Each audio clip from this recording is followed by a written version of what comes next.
يا رب عبدك من عذابك مشفق، بك مستجير من لظى النيران، فارحم تضرعه إليك وحزنه، وامنن عليه اليوم بالغفران.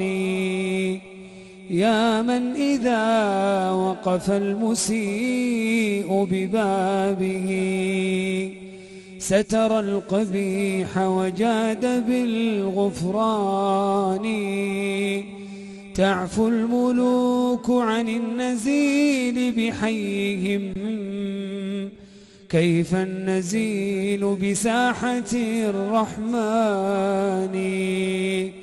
يا رب وفقني أعيش موحدا ومهللا أدعوك بالقرآن.